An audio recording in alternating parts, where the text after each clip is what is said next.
The college football experience, Texas A&M Aggies 2024 season preview episode on the Sports Gambling Podcast Network is brought to you by Underdog Fantasy. Yes, you can win up to 325 times the amount of money you enter with their brand new Pick 8. Sign up. And when you do, sign up with the promo code TCESGPN to claim your special pick plus first time deposit offer up to $250 in bonus cash. And yes, they do have college football. UnderdogFantasy.com, promo code TCESGPN. We're also brought to you by Rhythm. Get the best data-driven props and picks from Rhythm. Claim your free 7-day trial period today by going to sportsgamblingpodcast.com/rhythm. That's RITHMM. That's sportsgamblingpodcast.com/rhythm.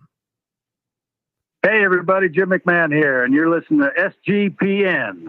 Let it ride.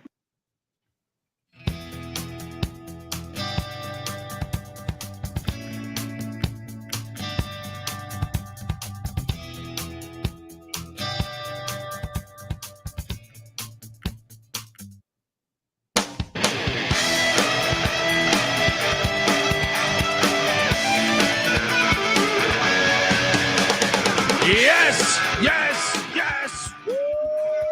Welcome to the college football experience. Texas A&M Aggies 2024 season preview episode. It is obviously just a huge year in general with college football, in my opinion. If you haven't heard the Dan Wetzel interview I just did, but I think it's the most interesting season I can recall in some time, just because of how wide open it is, whether it's Saban retiring or Harbaugh moving to the NFL, and 16-team SEC, 18-team Big Ten, 17-team ACC. I could just ramble on for hours here, but I think it's a very interesting year because of the unknown we have going, and you add in a 12-team playoff. It's just a crazy year upon us, I think, and a big reason to be excited, I think, is all of this, mixing together all at once. And I think the Texas A&M Aggies might be in that mix as well. Excited to talk about it. If you're wondering who the heck you're listening to, that's fair. My name is Colby Swinging Database Dan, aka Pick Dundee. That's not a pick. This is a pick. He was raised in the land down under, where a man thinks on his feet, speaks with his fists, and lives by his wits. When Dundee happened, he was a superstar. I'm probably drinking too much and celebrating too much and not sleeping. Would have killed a normal man, but no, that's gone. The medical advice I got from that was like being hit by lightning. Pretend it never happened and get on with your life. They say pretend it never happened, get along with your life. Look, that's what Aggie fans are saying about the Jimbo Fisher era. They're saying, pretend it never happened. $75 million, don't worry about it. Pretend it never happened. But let's get along. I am joined by my co-host. I am honored to have him on. He was on last season with us, and he's a former Aggie player himself. He is the host of the Aggie War podcast and the Get Back Coach podcast, which is a national college football podcast. He does the A&M one, which is the host of the Aggie War pod, which you need to check out. Give it up for Jay Arnold. How are you doing, brother? And welcome back to the show. Oh man, it's great to be back, Dundee. And you mentioned the Jimbo Fisher buyout. I'm pretty sure that's why we've had a couple of huge events at Kyle Field to pay for that buyout with George Strait last weekend and Mexico Brazil soccer the week before. Oh man, it's a little bit of smoke and mirrors to distract from the buyout. Why couldn't I be a part of that staff, man? Come on, $75 million. No better job in college football than fired coach. It really is. And, jumping right into that, I know you're a former Aggie yourself. So, but I am going to blame myself for taking the over last year. It's the dawn of a new day.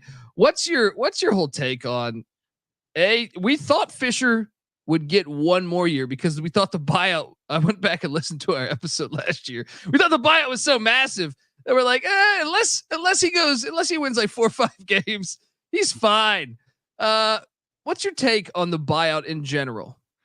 Yeah. I can't remember exactly what I said, but I think my thought was, in a vacuum, if he gets to 7 wins, he'd be safe. Or not in a vacuum, rather taking everything under consideration because of how bad the previous season went. But with that being said, it did feel like, there was some tension behind the scenes. I think people were a little bit worried. I think there was a big piece of that is Texas coming into the SEC. A&M fans would love to pretend like that's not a factor in the decision, but realistically, I think that's a part of why A&M wanted to move so quickly, because you can't really be down when your biggest rival's coming into the conference and I'm you with haven't them. played in a long time. So ultimately, I mean, like I said, you got the big events with George Strait and Mexico and Brazil to help pay for the bill there, bringing a ton of money into College Station. So maybe the buyout isn't as big of a factor as we thought it was going to be. But I think, looking back on it, it felt like it feels like this was the right move. It feels like the Jimbo Fisher era was growing stale very quickly. And, they brought him in to win a national championship and it just wasn't going to happen. So you cut your losses and you move on quickly.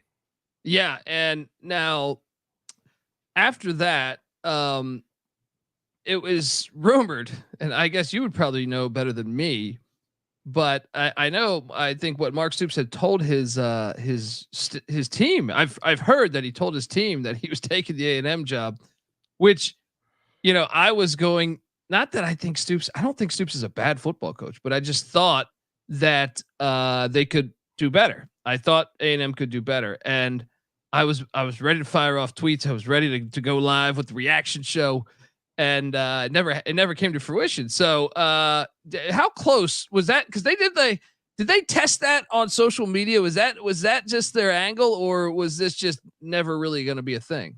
Yeah, it felt a bit like, I think it was the Greg Schiano, Tennessee situation where it felt like it was going to happen. I mean, I was at the time I was at Texas State. I had a buddy on the coaching staff there, so I was in San Marcos, and I was watching it all go down on Twitter, and it was like, all right, well, it looks like Mark Stoops is the guy, and then all of a sudden, that's not the case anymore, and obviously, it looked like that may have been part of the reason A&M, obviously Ross Bjork got a great job at athletic director in Ohio State, but maybe part of the reason why they were willing to let him go. And that's not to say that Ohio State, isn't necessarily a better job, but it felt like Mark Stoops was going to be the next coach. I had a few tweets of my own ready to go about the hire. I think I made a reference to the last time A&M stole a football coach from Kentucky was Bear Bryant back in the day. That's great. That's great. But I mean, it ended up falling through, and like you said, I mean, maybe it was like a little social media test in the waters, and the outrage was very, very quick. Well, to me, the no-brainer, and I think I'm on record by saying this last season, was what they ended up doing. And they hire Mike Elko. I got slides and everything for us here. It's like Major League. We got uniforms and everything. And Mike Elko comes in. He was 16-9 in 2 years at Duke, and his coaching tree is, he was formerly a defense coordinator for Jimbo Fisher.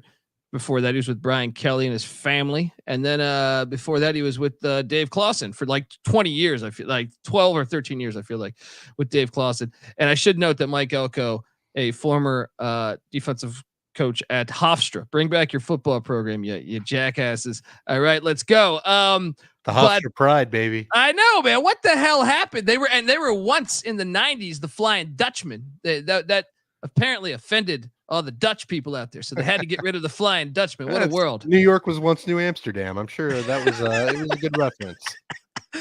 Exactly right. So look, I'm sold on this hire, man. I was super impressed with the final year for David Cutcliffe at Duke. My brother's a big Duke fan, so I pay pretty close attention to Duke basketball and football, believe it or not. And I could not believe how well he had his team prepared, because this final year with Cutcliffe, and I think Cutcliffe was a good coach for Duke, obviously, but Elko, like that final year for Cutcliffe, they were horrible, right? Yeah. Elko in year one, I know it's the ACC. I know it's easier to turn around in the ACC than some conferences, but it was the fact his teams were so well prepared to me. they looked like just like they knew where they're supposed to be. You know what I mean? Like sometimes you watch football so long, and I know you know this, but I'm saying like sometimes you just look and you're like, that team knows what the hell they're doing. You know what I mean? Like, and that's to me one of the best things. And I actually think they could have potentially won the ACC last year had had Riley Leonard not gotten injured. I was blown away by how good of a coach he was. Now I knew he was a great DC when he had Wake Forest in like the top 35 defenses in the country. I was like, whoa. And then the year he left, they brought in, I think it was Lambert, the former K-State DC. I could be wrong. And it jumped right to like 100. And I think Lambert's a good coach too. I think it was Brad Lambert, but it's just an incredible job that he had done going back to Bowling Green and even in the FCS. So where are you at with this hire? Because I can tell you from the start, whereas last year I feel like you and Cam kind of twisted my arm on the over. This one, I think is a home run. Yeah, and I don't know exactly what the over is set at. You may have to fill me in on that. We will. We'll get there. But yeah. But as for the hire itself, I think the general consensus around Aggieland is cautious optimism. Excuse me. You're good. And it feels like he's more of a fit. But going back to what you said about football teams that are prepared, just from the start, it feels like that applies to every aspect of this program. One of the big complaints with the Jimbo Fisher era was that Jimbo, in recruitment, maybe goes after the best available talent and is getting these 5 stars around. Obviously, the recruiting ranking is very high, but it didn't feel like there was a meshing together. With Mike Elko, it really feels like he's gone into the recruitment process with a plan. And obviously we've seen his ability to coach a plan on the field, but having that in the program building aspect as well, especially in this new era of the transfer portal and everything that goes on, is a big win, I think, among Aggie fans. The other piece of it is, I think he's just more of a cultural fit for A&M. He's got more of that, that blue collar, defensive minded approach that I really think suits A&M better. I don't think A&M is, and this goes back to the Kevin Sumlin years. It was more of a high flying offense and very exciting. I obviously I played in that era and I enjoyed it, but A&M has always felt like more of a blue collar, defensive minded school. And you go back to the history of A&M coaches. This is the first defensive minded head coach you've had since R.C. Slocum back in the Wrecking Crew days.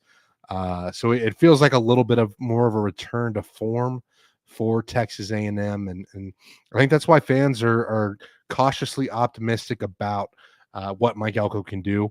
And I think this was the right hire. So I'm excited as well. We'll see how things shake out. Obviously, very tough league, tons of competition, and it's only getting tougher with Texas and OU coming in.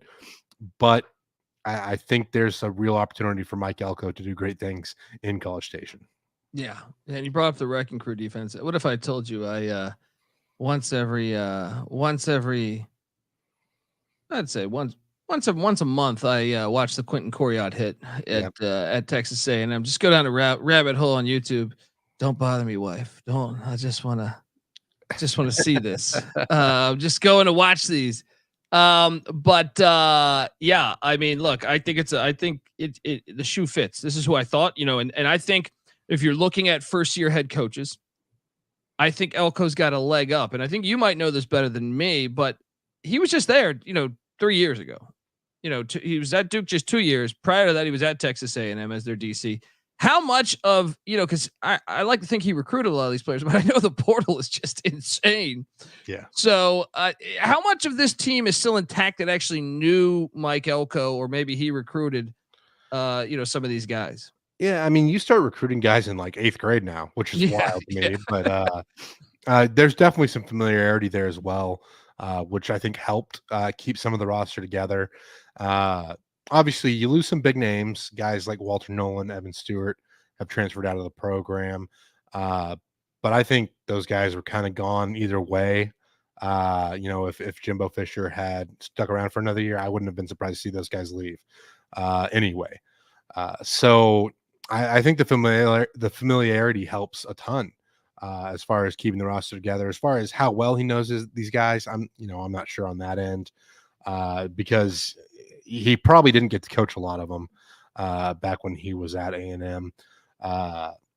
But there's definitely some familiarity there with the recruiting process. Yeah, and I think that gives him a little bit of a leg up for first-year head coaches.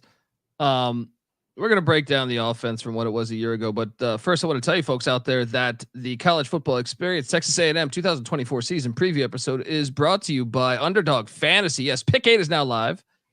Create entries up to 8 picks, and Underdog will automatically double flex entries so you can miss up to 2 picks and still win your entry. With more picks to make and extra ways to win, the excitement is higher than ever.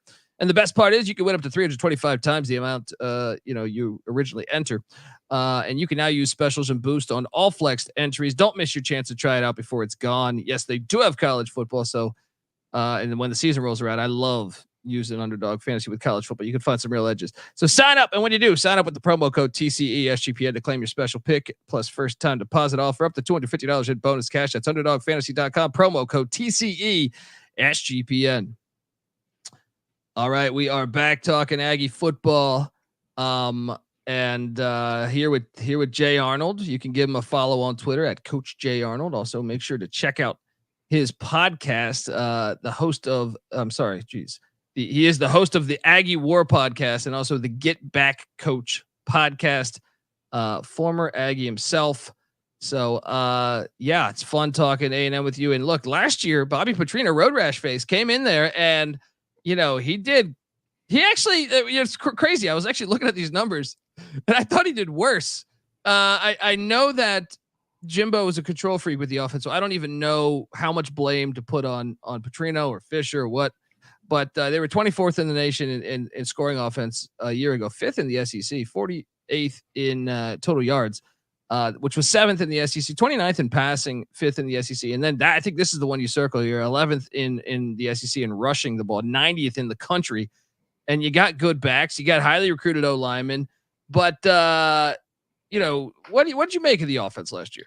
Yeah, the thing with the offense, the big struggle, which you can tell from the rushing game is the offensive line. The offensive line really struggled last year. A lot of that was injury. As well, and this is I think the 4th straight season, maybe the 3rd straight season that A&M did not have their starting quarterback for the entire season due to the quarterback suffering an injury. And at some point, that's not just coincidence, right? There's something going on there, and he's taking hits. And Connor Weigman gets injured against Auburn. And I think that didn't help matters offensively. But you also have to look at things like the loss of Devon Achane in the backfield. Obviously, he was a huge factor in A&M's running game when he was there. It was not, he had moved on to the NFL last year. I think that's part of it. But yeah, overall, I mean, it's, it felt like A&M just wasn't able to ever put together a full offensive performance last year. Just struggling too much at times. And again, I think you have to go back to the offensive line as far as the reasons why.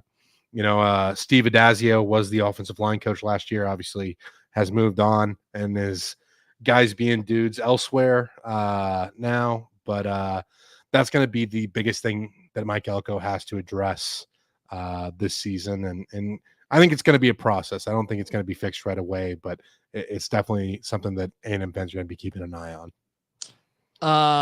Yeah, I mean, I just think with that talent, now they do bring back 7 starters for this season. Connor Weigman, which, I was talking to someone recently about someone that I trust their opinion regarding, they do a lot of mock drafts and stuff, and they are pretty sold on Connor Weigman.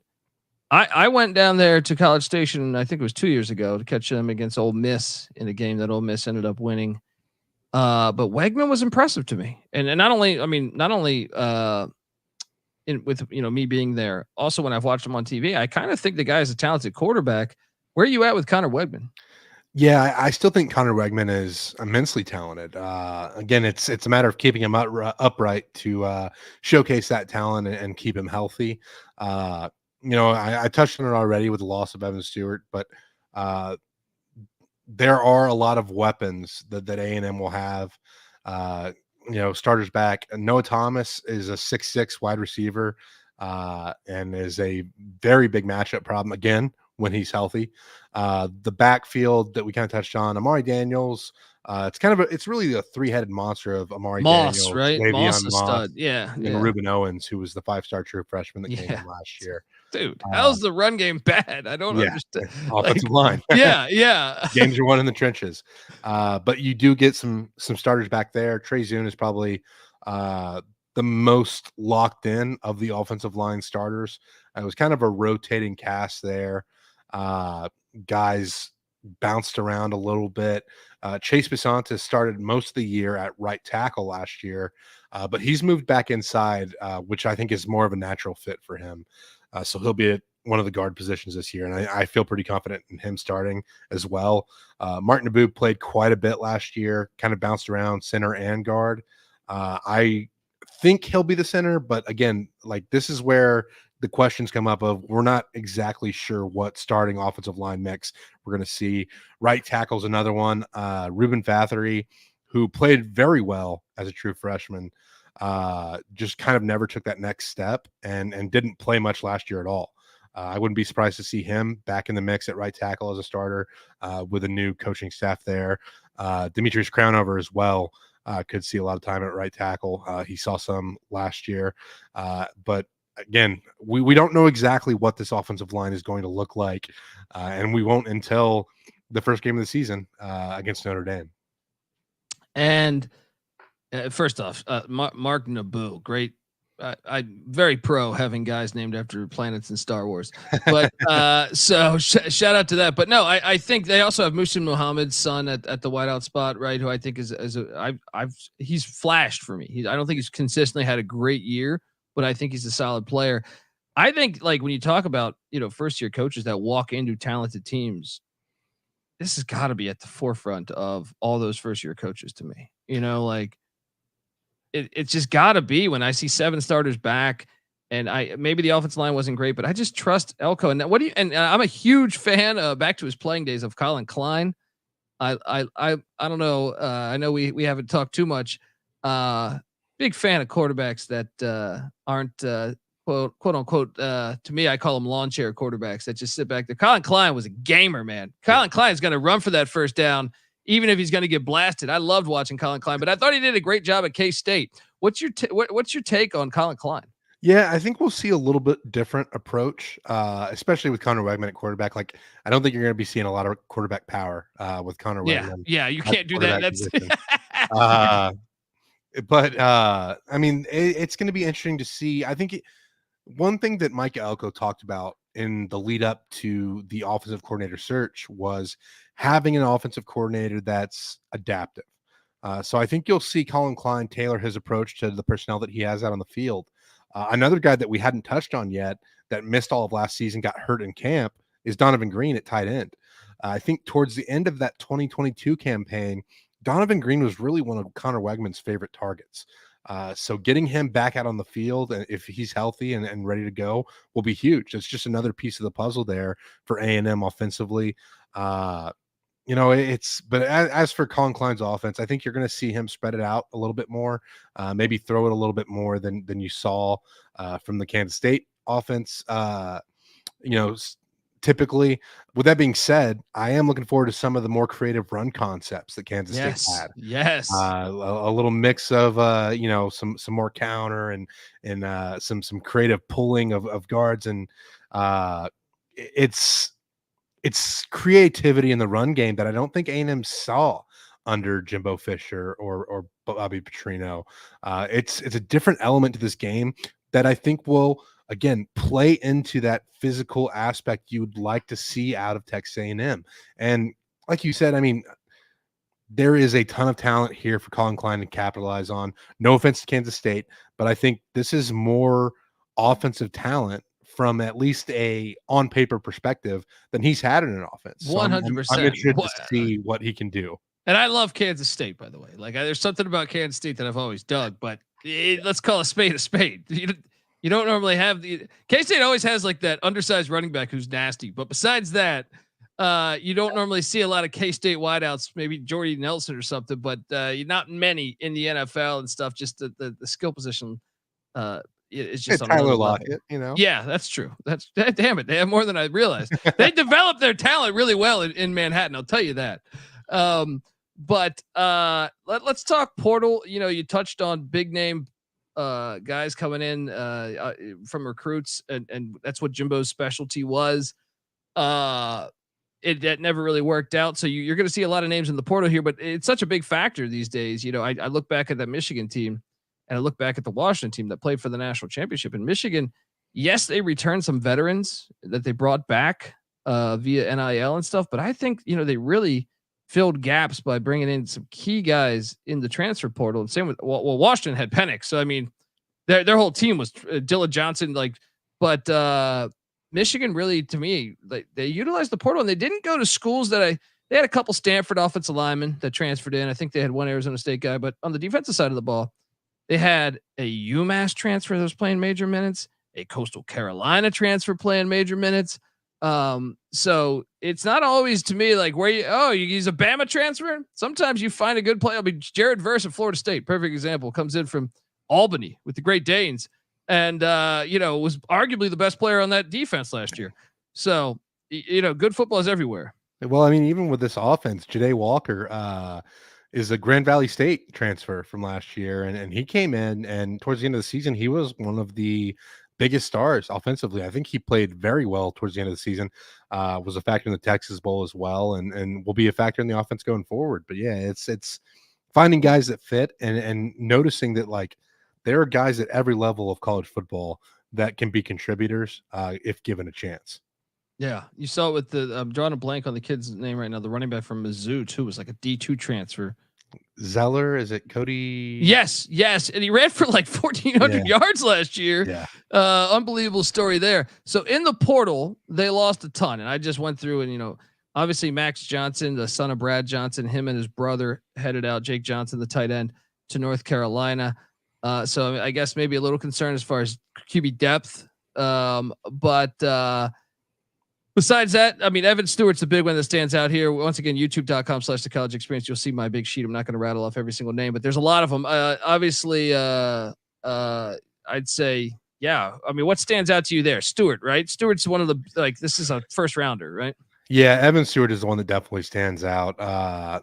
Was very clearly a playmaker. I mean, he showed flashes. I don't think he ever fully lived up to his potential while he was at A&M, but he's still a notable player to lose in the transfer portal, a highly rated Texas recruit.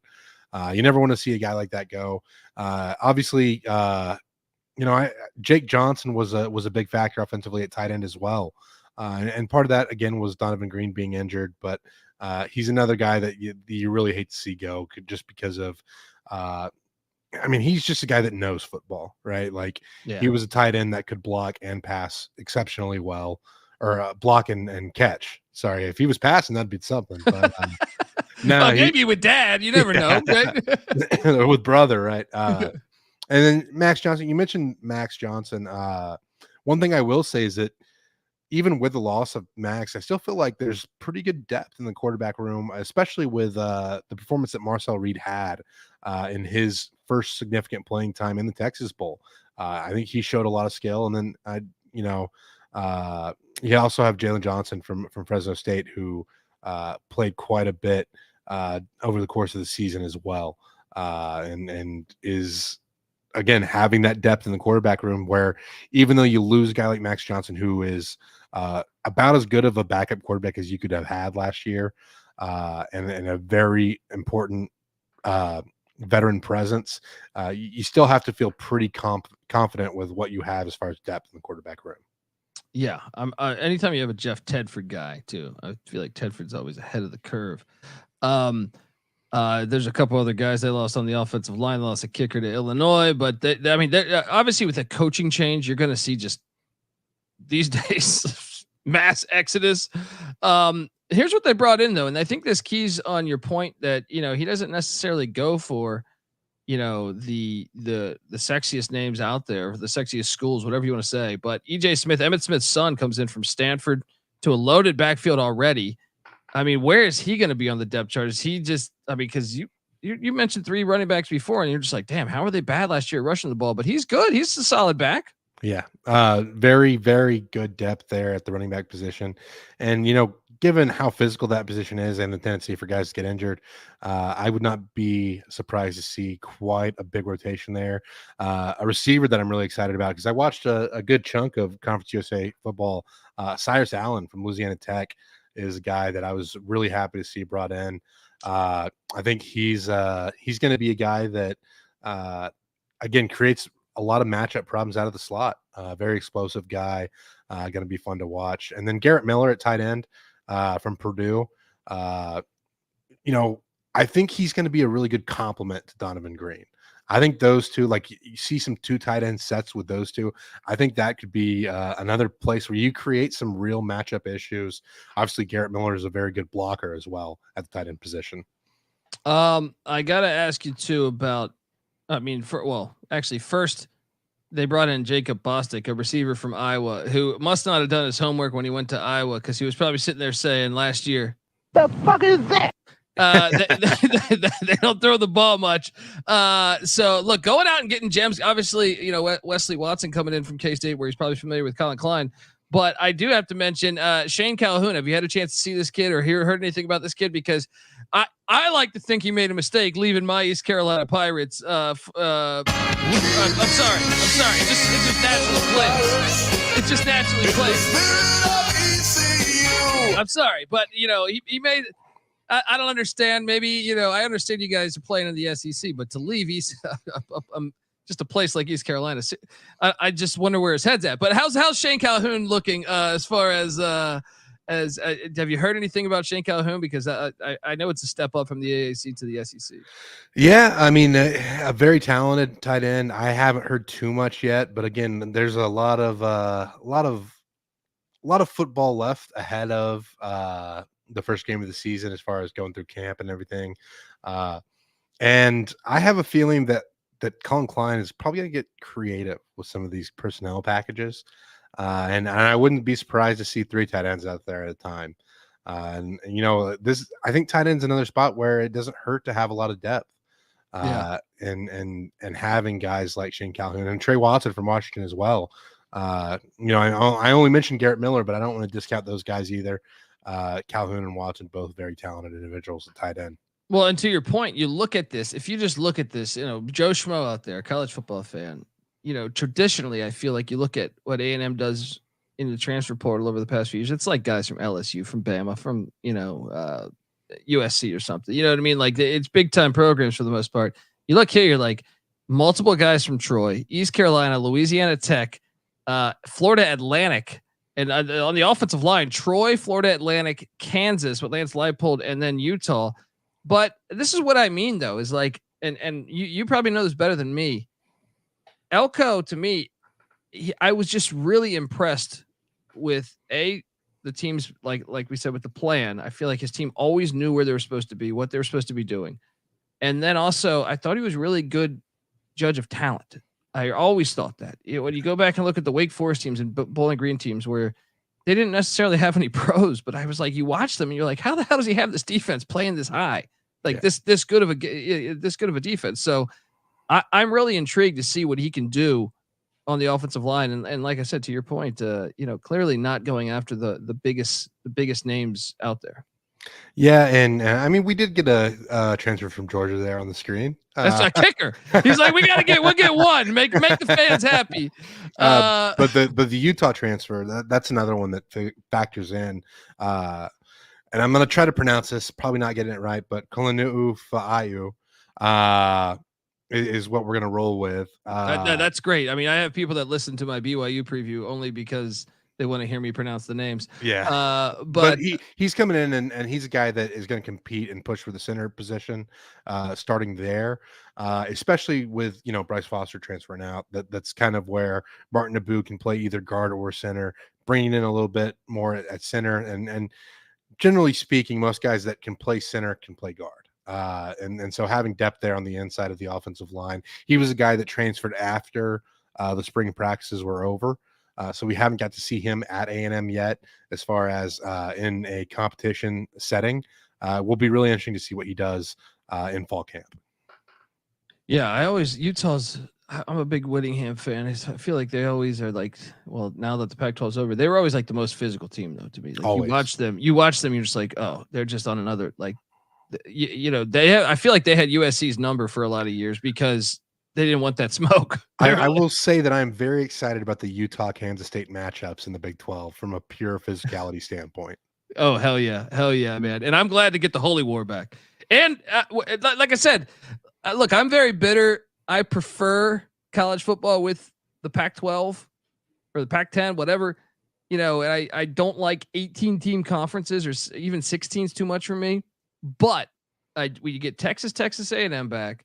We get the Holy War back, and even a little bit of OU Missouri. I feel like it's got some history, right? I mean, yeah. So like, I'm happy that those are back, even though we're losing a ton of other ones. But at least I, things I look forward to. I've been thinking about that A&M Texas game, and we're going to get to that. But let's talk the defensive side of the ball. The Aggies last year, and this was DJ Durkin's defense, correct? Yes, it was. What's crazy? I was never the biggest Durkin guy, but 34th in scoring defense per game. Once again, I got to be honest. Based on the record last year, I was impressed by the numbers. When I was doing this, I was like, okay, 34th in the nation in scoring defense, giving up 22.1 points per game. That was third best in the SEC. They were the number one defense in the SEC as far as yards. I would not have won that if that was on Jeopardy and you asked me that question. What the hell is that? Like, why did I not know that? Yeah, I mean, part of it was because the offense struggled so much to score points that it felt like A&M just never put a full game together. And this rushing defense was very strong. You obviously had Walter Nolan in the middle, and you had McKinley Jackson in the middle as well. And those two were about as good of a defensive tackle, nose tackle combo, I think, as you saw anywhere in the country. And you also had some stellar linebacker play. Don't want to discount that either with Edgerrin Cooper, who obviously was a very highly touted prospect going into the NFL draft this year. And I think will have a very successful career. But the kind of surprise of this defense, and I think a big piece of why they were so good, was Taurean York as a true freshman. Not necessarily the highest rated recruit, but he's just been a leader wherever he's been in football, and he stepped in and made a difference right away. And he's a big piece that obviously as a true freshman will be back as a captain. And I think while this defense may not put up the same numbers as last year, I feel like it's going to be a more complete defense. You would think with a guy like Mike Elko at the helm, they can. I'm not saying they will, but they can take a step forward. Obviously, replacing guys on the inside of the defensive line is going to be the big question with McKinley Jackson and Walter Nolan both gone. But there is some talent there that I'm sure we're going to get into. And I think this defense can be a lot better in the secondary. Yeah, and I mean those numbers are so they were top 3 in every single category in the SEC when it comes to defense a year ago. But Elko comes in, and obviously that's his background. So I am very now they don't return as many starters, only 4 starters back. I did throw the kicker in there too as a 5th, but that doesn't count for defense. But defensive tackle Shamar Turner, linebacker Taurean York, you just alluded to. Cornerback Tyreek Campbell and safety Bryce Anderson all back, but I know they have this freshman Nic Scourton.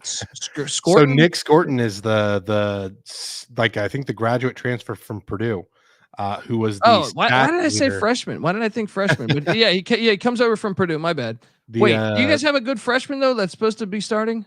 Who am I confusing them with? I thought there was a freshman. I mean, DJ Hicks is the guy on the inside of the defensive line that was a freshman last year, who I think maybe that's what I'm everybody confusing. expects to. Maybe that's what I'm confusing right there. Okay. Yeah, and DJ Hicks was a top-rated recruit in his class, 5-star, and is expected to be an immediate presence there on the interior of the defensive line. The other piece of that with A&M getting Nic Scourton from Purdue, again, the Big Ten sack leader, and he did it at a place in Purdue where he was getting double teamed because he didn't have the guy on the bookend to draw away the blockers. Yeah.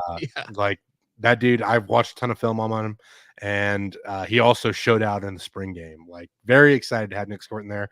The piece of that is Shamar Turner, who you have there, defensive tackle, played a lot of end last year.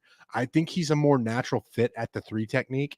So what I think you'll see from A&M this year in a 4-man front is Nic Scourton at the weak side defensive end. You'll have Shamar Stewart, the Florida native, who is the first off the bus kind of guy, right? Like just a physical freak at the other defensive end. Shamar Turner at the 3 tech, and then DJ Hicks, who we've already talked about a little bit, at nose. And I think this defensive line can be a real terror, and they will play good assignment football under Mike Elko, and that will help Taurean York at linebacker to scrape. And I expect this unit to be very good against the run once again this year. Yeah, I mean, I think that's what I was thinking of. I was thinking of Dave. Maybe it was Davis, but my apologies. But yeah, I think this defense will be loaded. I don't worry about 4 starters back on an Elko defense. You know what I mean? Like, especially as talented as Texas A&M has been recruiting over the years. Now, once again, portal. I will mention that I do like how Alex Howard went to Duke. It was like a little trade. We'll take Elko, you take Howard. But obviously, to me, Walter Nolan, Overton, I guess, was a big recruit, right? And I remember Grimes. I think he was at North Carolina prior, and McCall was at Florida State. But who were the biggest losses there to you? Yeah, Walter Nolan is a one of those, again, first rounder, right? It's a first rounder. Yeah. He's a dude that's a very, very talented defensive lineman. Losing Jordan Gilbert hurt quite a bit as well too, especially going in conference to LSU. Yeah, on the schedule too. Yeah, and Fadil Diggs is one that you hate to lose him, but he's following his position coach and Elijah Robinson up to Syracuse. I think he'll do well up there. But again, like Alex Howard, I think was the guy that actually transferred in the spring from Youngstown State, and so he's transferring out. That it is what it is there. Kent Robinson was a walk-on who got a lot of playing time in the Texas Bowl against Oklahoma State. And so I'm kind of glad to see him get that scholarship at Western Kentucky. Definitely deserved that. And we're going to get into it here in the transfer portal, but there is a lot of defensive backs being brought in under Mike Elko. With that being said, like, again, Walter Nolan feels like the biggest loss on this list. Yeah. I mean, but the good thing is at least Ole Miss isn't on the schedule. If memory serves me correct. Which is so wild to me. Yeah. Yeah. That's going to be another adjustment. 16 team conferences, man. Incoming, as you alluded to, and maybe you're right, Alex Howard. Yeah. Youngstown State. I even missed my own thing there, but well, that's the transfer portal now. It's so hard to keep up. Yeah. With. Yeah. I mean, you've already hit on Scourton. Is there anyone else that just jumped? I mean, there's once again a lot of small schools. We got Cal Poly and San Diego State and Bowling Green, who's on the schedule, believe it or not. You don't get Ole Miss, you get Bowling Green. But I mean, Jaden Hill coming in from Florida in the secondary. Once again, youtube.com/the college experience. Scooby Williams also coming in from Florida. Solomon DeShields. I mean, to me, I always pay attention to Pitt defensive players because I feel like Narduzzi's defensive guys are always pretty chippy and pretty good and pretty physical. Any of those jump out to you? Des Ricks also from Alabama, I think, is one that will probably be playing substantially, right?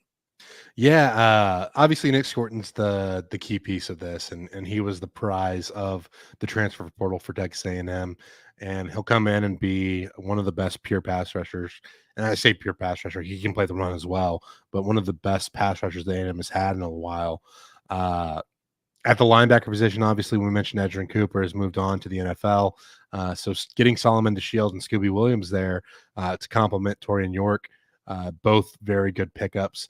But the secondary feels like the area that A&M needed to address most on this defense, and it feels like that's the area that Mike Elko really went after. Marcus Ratcliffe from San Diego State is a huge safety. Looks like a guy that could play linebacker, honestly. Well, they would do that Rocky Long defense, man. So yeah, they had the Erlacher, back there, back in New Mexico days. Yeah. Donovan Saunders is a guy that really popped to me on film. Obviously, he's coming up from FCS, so there's going to be a little bit of an adjustment there, but a very talented guy. Will Lee, a corner from Kansas State, another guy that I would expect to get a lot of looks. And then BJ Mays from UAB. One thing that you'll see here, if you go through the depth chart and look at the heights of these guys, Mike Elko likes corners with a bit of length. Will Lee, Donovan Saunders, BJ Mays, these are guys that have a lot of length at the corner position. It's a little bit of a different feel from what DJ Durkin recruited at the corner position. And so that's why I think Elko kind of addressed it the way he did and went so heavy at the corner position, is because he wanted to bring in those guys with length. And then obviously you got a guy in Des Ricks transferring from Alabama that just has off the page talent, right? Like he's a guy that should be able to push, at the corner position, even though if he's not the typical Elko lengthy corner, he's a guy that has that talent that you bring him in if you can. And it feels like a very, very good defensive haul in the back end.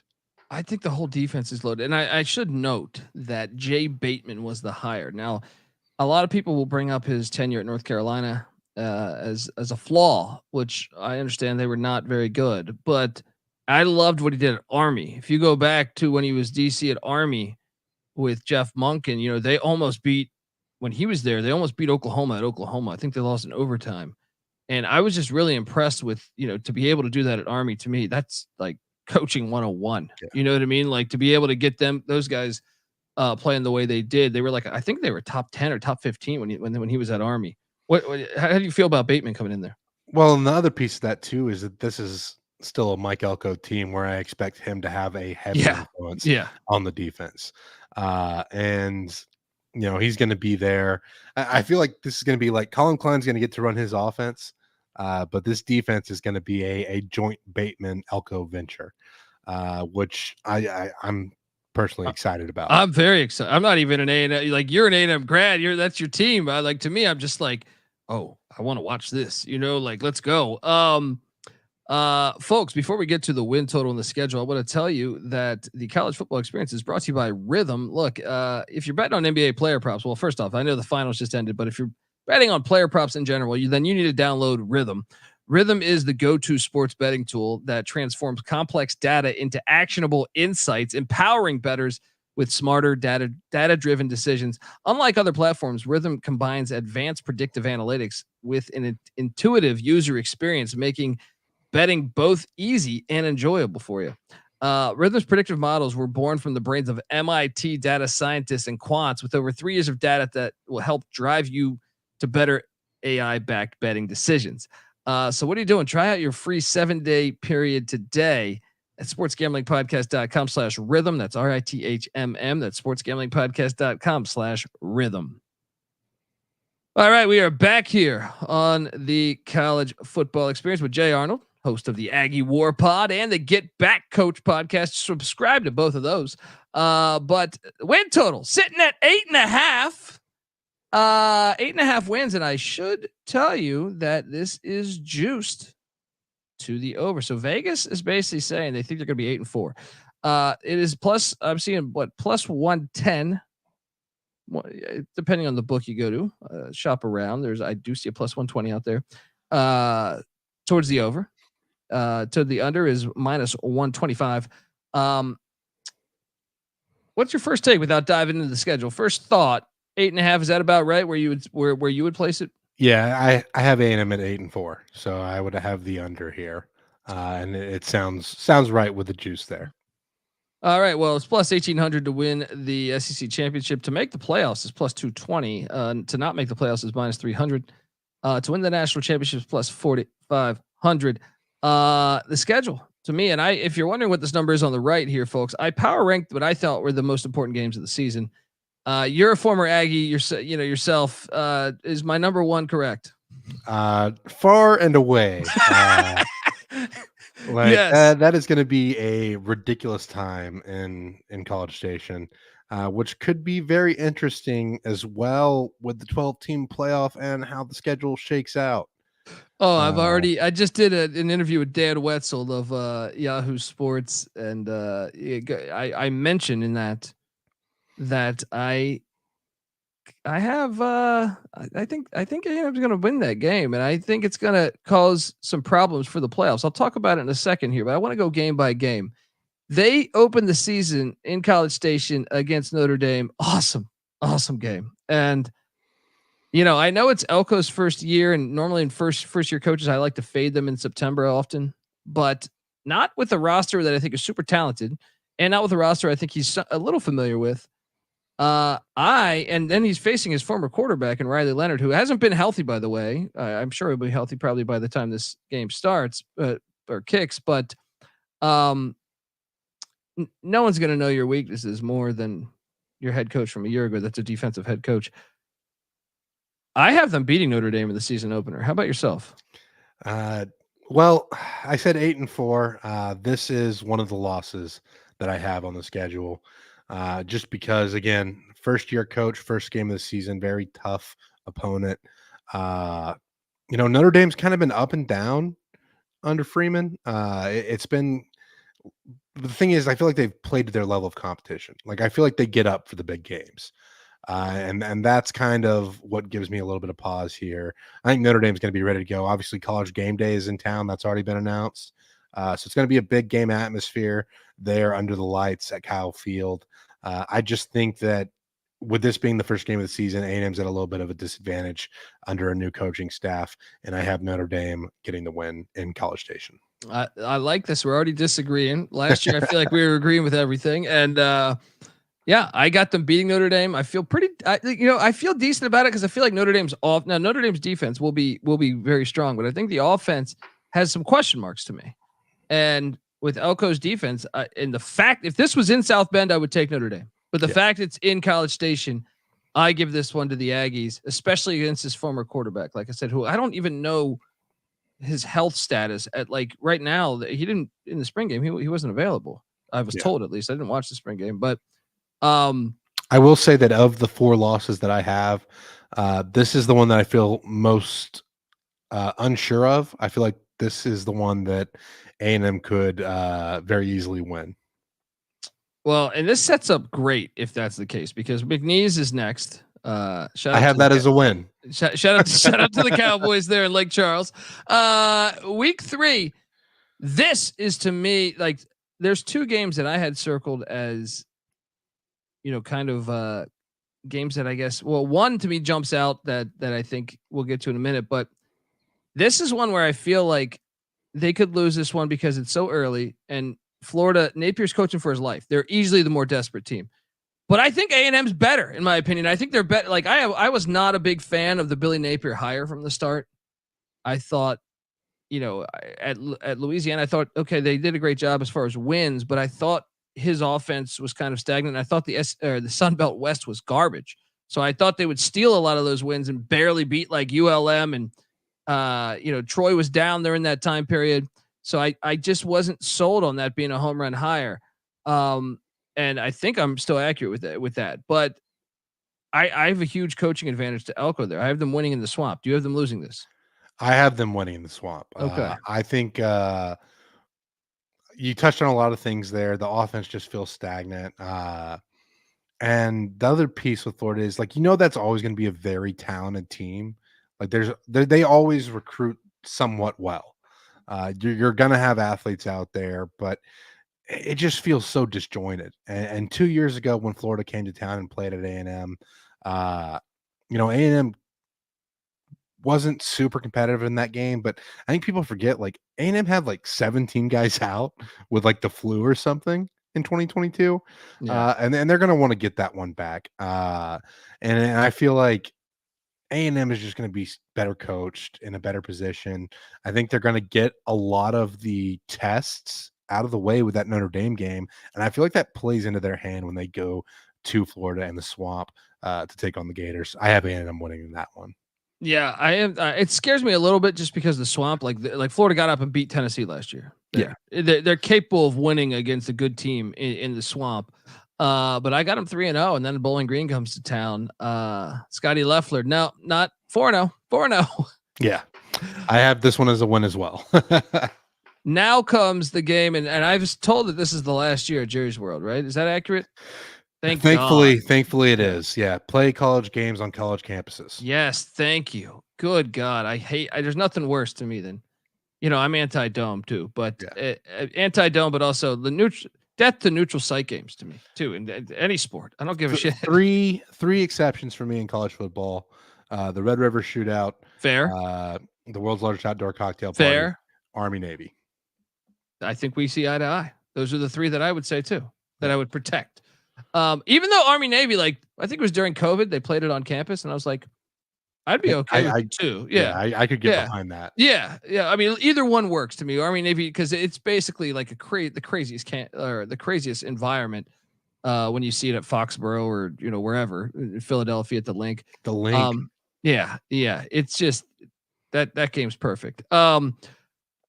This game though, these games are insane though. It seems like A&M wins every one, but it is one of the craziest games I think of the college football season. I feel like most people don't know about that in a way, like from a national perspective. These games, the goalpost? You had the one that hit like the top of the goalpost, which I had never seen in all of my years of watching football. You had the KJ Jefferson trying to Michael Jordan free throw line from the 7-yard line.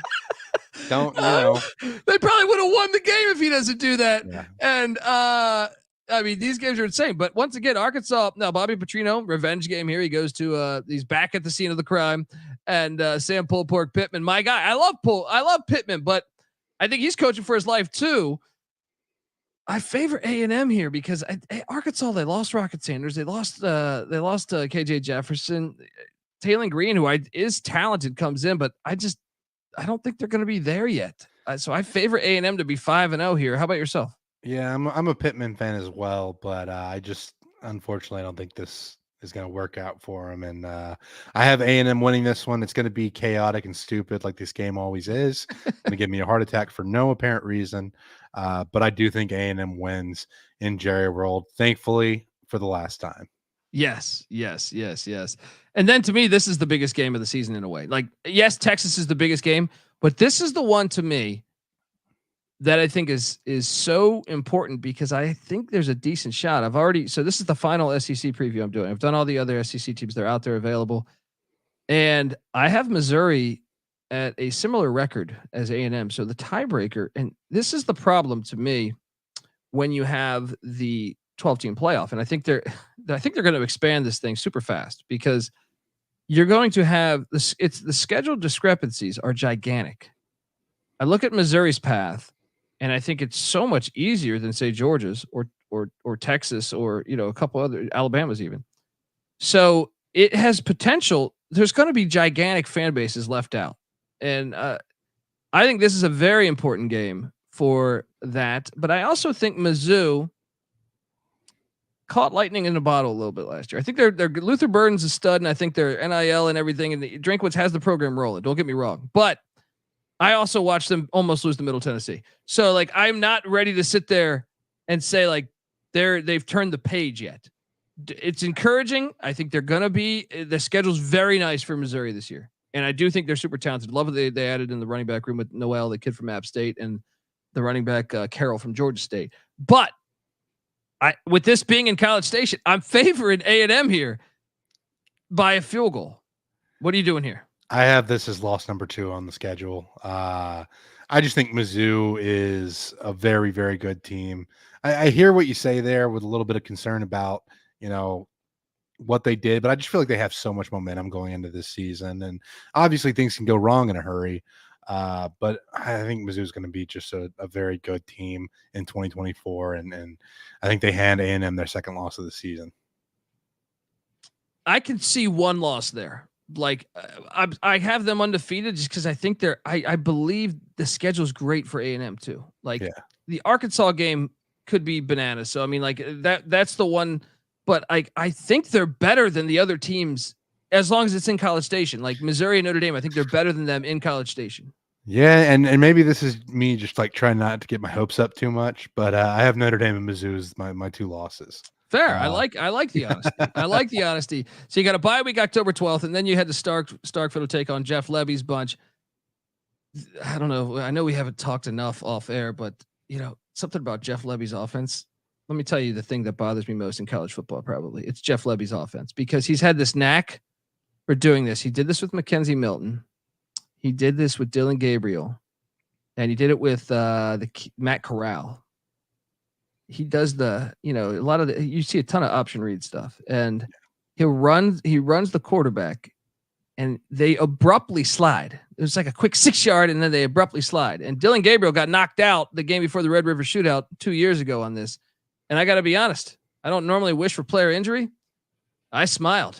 I was like, you know what? You keep running that shit. Because I just find it so frustrating watching the defenders try to guess what the hell they're going to do. You know what I mean? Like, when is he going to slide? So I'm like, hey, you got TCU got their linebacker kicked out of the game, or a safety, I think it was. But I was like, you know what? They're not going to run that again because Dylan Gabriel's out. All right. So it's like, that drives me crazy, man. Where are you at with that? I think the most annoying thing to me is actually the claw fence, where Wake Forest does the mesh point on that read option for about 30 seconds. But I also don't love this Levy thing. And the other piece of that is I think OU fans that I've talked to are kind of happy that he's not in Norman anymore. I think there's a little bit of relief, honestly. It's a little gimmicky. Yeah. And with that being said, I also feel like with the defensive line that A&M has, they're going to match up with Mississippi State pretty well. Obviously, Starkville can be a place that can cause problems. The Cowbells can cause problems, but I just think A&M will handle this game, especially with what we're predicting to be a much better coached A&M side. I see A&M getting the win in Starkville. I'm with you. So, I mean, if you're listening to me, I know this sounds, I'm not saying this because you're the guest too. If you listen to the offseason and when the schedule got released, we did like a reaction show. I was like, I love A&M schedule. I think their team is super talented. Now this next one, I'd say the next two, they're home to LSU, which I think over the past 8 years, the home team's won every one of these, if memory serves me correct. And then they're in Columbia taking on Shane Beamer, who could be coaching for his job there. I will say between one of these, I have them taking their first L. Yeah, so I have LSU as L number 3 for Texas A&M. It's just a team that has been kind of A&M's boogeyman since being in the SEC, and obviously, under Jimbo, they were able to kind of knock that curse off a little bit. But this is still a team that just gives A&M problems, and say what you want about Brian Kelly, but he's still done pretty well at LSU. Obviously not up to the standards that LSU has, but that's because they expect to win a national title every year. It's a very, there's still a ton of talent there at LSU. Obviously you lose Jaden Daniels, but you get Nussmeier, I think, is a very good quarterback. He's going to be in the NFL too, dude. Yeah. He's a very good quarterback. And I think people are expecting them to take a step back just because of the quarterback play, but that's not a huge drop off in my mind. So yeah, I have LSU as loss number 3 for A&M, even though it's another home game. I just, something about it, it just feels like a bad matchup for A&M. Do you have them rebounding in Columbia the next week? I do. And this is kind of the opposite, right? Like A&M in the SEC against South Carolina, going back to when we played them in 2014, and retired Steve Spurrier. Just have to pat myself on the back for that one there. Coach. Yeah, it just feels like A&M has South Carolina's number. And I think that South Carolina honestly may take a step back this year, even from last year. Obviously Spencer Rattler has moved on. And it just feels like they're starting a freshman quarterback, I hear too. Yeah, and it's a tough place to win. Realistically, it's just a tough place to win in the SEC. And yeah, you have a in-state rival who's also had a pretty high point for the past year or for the past few years, and you know, I feel like A&M is going to go in there and take care of business. It's going to be another one of those scenarios where A&M is just the better coach team and handles business and is more talented as well. Yeah. So like I said, I got them losing to one of those games there. By this point in the year, heading into the second bye week, I have them with one loss, maybe two. Like the Arkansas game would be or the Mizzou game, but I think if I had to go game by game, I have them with one. Then they come out of the bye week and they get New Mexico State. Watch out. No, but Jerry Aggies and Aggies. Oh man, that's my favorite player in college football, but he's gone. Diego Pavia, who's now at Vanderbilt. He's their starting quarterback, but he's pissed on the logo on the midfield of University of New Mexico, his rivals. And he got caught on camera, or I guess someone released it on camera. And then he was a high school wrestling champ in the state of New Mexico. That dude, tell me that's not the greatest quarterback in the country coming into this year, man. That's just gritty, baby. That's you gotta love that as a defensive guy. Shout out to Jerry Kill for what he did at New Mexico State, because that is a place that has, I don't think, ever had that level of success. Dude? I was looking forward to Jerry Kill against Bronco Mendenhall for like the next 5 years. I know there's got to be. I got to get Jerry Kill on the show because there's got to be a backstory there. Because one of his last press conferences, you could tell he was a little frustrated because he said, "I don't care what it is. I'll leave. I'll go to Cancun and drink margaritas the rest of my life." Right? Yeah. And something was there, I think, with the administration. I mean, this is me speculating because I just thought, like, what? You just won this many games. You do this like another. You do this next year, they're going to build you a statue. You know what I mean? Like, yeah. What?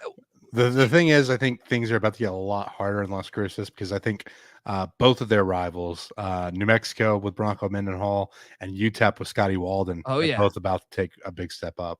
I'm a big Scotty Walden fan. I just have to say, like, I think that offense is going to be, like, I don't know how good that program's going to be, but that offense is going to be exciting from day one. I'm dying for them to be great because I love the Sun Bowl. I think it's the most underrated stadium in the country. That's the Mike Barker influence there. Yes. Yeah. I had it naturally though. Like we both, when we talked, I was like, dude, you love it. I love it. And, but UTEP, I've always been puzzled. I've done stand up in El Paso and I'm always like, I understand they have a gigantic like army base there, but, right outside of there, but, how are they not better? I don't understand it. You are in Texas and you're kind of like on an island in Texas. You gotta understand, like, El Paso is 8 hours away from like all the major metroplexes. But still, you can still sell it, right? Like, come on, man. Like, it's basically New Mexico for a lot of people. Basically Texas. Yeah, right? Also true. But New Mexico State, they're gonna take care of business. Another one was they hired Tony Sanchez. That was a question that seemed like they found it in the hire to me. I feel like they didn't really have many options, to be honest. Yeah. I think you got to go the same route that you did with Kill, like a veteran old school coach that I think that's the gig. You know what I mean? Is like you seek out a Skip Holtz, you seek out like someone that's a little long in the tooth, but I don't know. I mean, we'll see. Maybe I'm wrong. I think Sanchez is a former player there. So I guess it makes sense. We both got him winning that game, and then they're on the Plains, and this is the one that gets them. This is the one because they're going to be looking. They're going to be looking to that Texas game, and Hughes Strip Club Freeze will have the Tigers, I think, a little bit more competitive this year. It's just a terrible look ahead spot. Yeah, it is a terrible look ahead spot. But with that being said, I mean, we've talked so much about how much of a plan Elko has and how well coached this team is going to be. And I think he keeps them from looking ahead too much. I also think Auburn is going to be good enough this year that this game won't give you the opportunity to look ahead because you know you're going into a tough place to play a good team. Yeah. And I have A&M winning this one. With that being said, this is the win that I feel least confident about that I had among those 8 wins. Going into this season. This is the one that I think scares me the most for all the reasons that you brought up, plus the fact that I just think Auburn's going to be a lot better this year.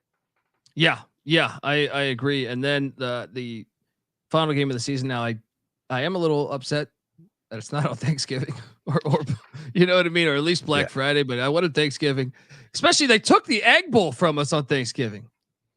What's going on? These TV it's execs. The NFL's fault.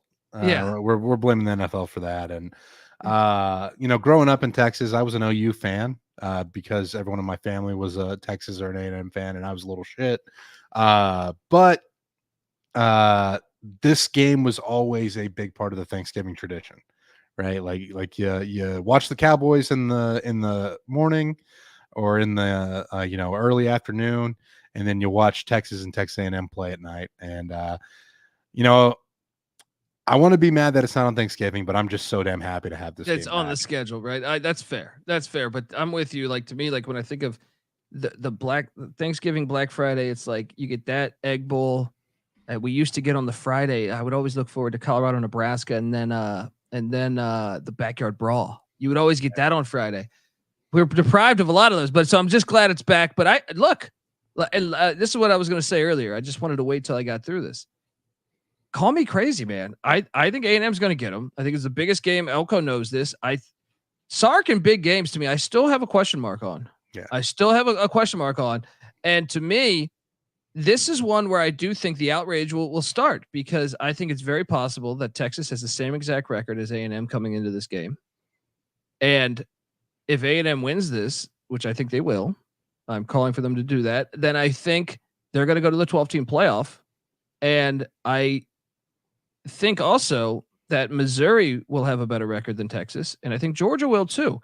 And potentially Bama. I don't know. I mean, Bama and LSU in that mix too. My point is, these fan bases are going to get robbed. Before, the fan bases that were getting robbed were like UCF. They're going to have to expand this right away. I guarantee you within 5 years, this thing will be expanded. Like maybe you won't see the expansion, like the actual games occurring, but they've agreed to expand. Because imagine this. I honestly feel like Texas's schedule is a lot harder than Texas A&M's, because when you think about this, Texas A&M's road games are at Florida. Now that's still a hard place to win. At Mississippi State, still a hard place to win. At South Carolina, still a hard place to win. At Auburn, hard place to win. But all four of those teams had losing records last year. And then the neutral site game is against Arkansas, which had a losing record last year. It is a more favorable schedule to me than playing at Michigan, which Texas has to do. And then at A&M in general, but they also host Georgia. And I think it's going to cost Texas A&M Texas the playoffs. I'm on A&M, and I have them at 10-2, and I think worst case scenario to me is 9-3. Not worst case. Worst case was like 7-5. But I'm saying, I think realistically they're somewhere between 9-3 and 10-2. I like the over, and I actually I've already bet the over, but I'm also betting the plus 220 to make the college football 12-team playoff. Am I a maniac? And who do you have winning this game? I don't think you're a maniac. With that being said, like going into this game, I have A&M's record at 8-3. And I think even that, like, if you get to 9-3, I think you can still have an outside chance at making the playoffs. Yes. Well, that's the tiebreaker too. Imagine if Texas has losses to Oklahoma, which it seems like they beat them every year, and then Georgia gets them the next week, or Michigan, one of the two. So this would be the A&M would have the same record and then have the tiebreaker. So there's no way you could put Texas in then. Yeah. But with all that being said, I just think Texas is a better team right now. I have Texas winning this game, as much as it hurts me to say. I'm trying to be as like reasonable about this as possible, and maybe I'm going overboard with that. Maybe that's why. But I think Arch Manning, and I'm saying that on purpose, because I think Quinn Ewers gets hurt at some point during the season. He gets hurt every year, I feel. And I think Arch Manning leads Texas for the back half of the year. And I think Texas will be in the playoff with a win over A&M. But with that being said, this game sets up to be a game that could determine the playoff. That's perfect. It's perfect. It doesn't get much better to that. To close out the season with a rivalry renewed. Well, this is why they got to do the last game of the season thing. To me, they remember everyone remembers that backyard brawl where Pitt was like a 4-win team and it ruined West Virginia's chances to play for the national championship. This is what Dave Wanstead. Yeah, but it's perfect. The final game of the season.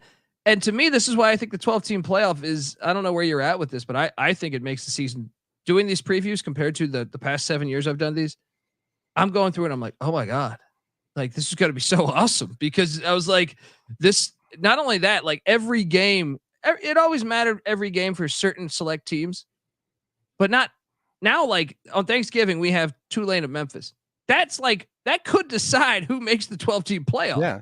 So like all of a sudden you have this gigantic, slate of games where I feel like there's so much more teams. I did an exercise with my buddy, and I was like, man, there's like, coming into the season, I think realistically 60 teams actually should have aspirations for making the playoffs, and like realistic aspirations. 60 teams, I thought, like, and A&M would be one of them.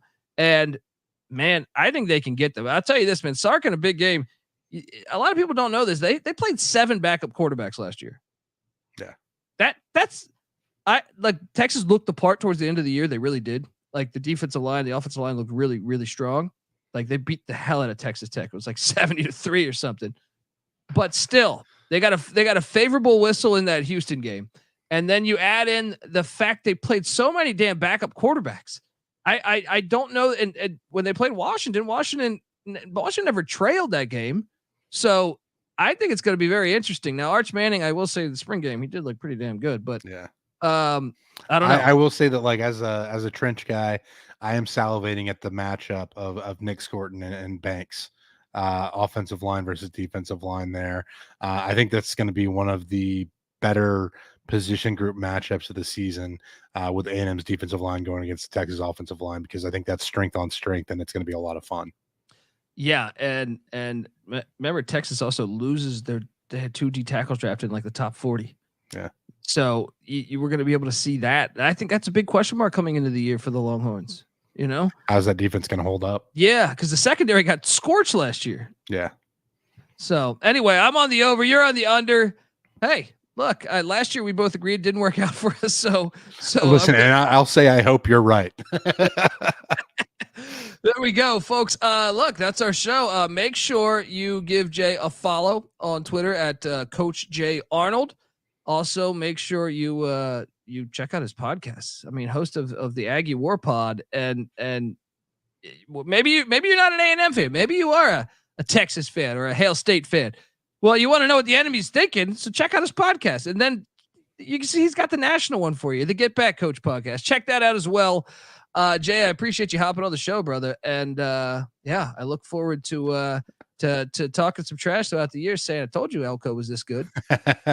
Yeah, and again, I hope you're right, and hopefully we didn't get too sidetracked with the UTEP Sun Bowl talk and weaving through the schedule, talking about some other stuff. But thanks for having me on. I really appreciate it. Anytime, brother. And folks, like I said, give him a follow on Twitter. And that's at Coach Jay Arnold. I'm on Twitter at TheColbyD. The College Football Experience is on Twitter at TCE on SGPN. Remember, we're breaking down all 134 teams. This concludes the SEC here, and we got Air Force on scheduled for tomorrow afternoon. So let's talk some Troy Calhoun Air Force Falcon football, and I will be at Mountain West Media Day. Talk about I could do an hour of Troy Calhoun after he told me his team was horrible last year. So I'm like, I'm racing to the window, betting the under on Air Force. They almost went undefeated. This guy giving me a lemon at Media Day. Anyway, we got you covered with every single team in the land. We give the same amount of attention to Texas A&M that we do to Alabama, or the same amount of attention to Kennesaw State that we do to Penn State, whatever. So check it all out, folks. College Football Experience, part of the Sports Gambling Podcast Network. Also, check out myself and Michael Barker on the Stadium Heads podcast, where we talk history of college football stadiums and why college football is the greatest thing ever. Check it out. Stadium Heads podcast, as well as the FCS College Football Experience. We do love all forms of football here. Until next time, folks, this is the College Football Experience. I'm on the over. He's on the under. You better start thinking about yours. And we out of here. Run and shoot.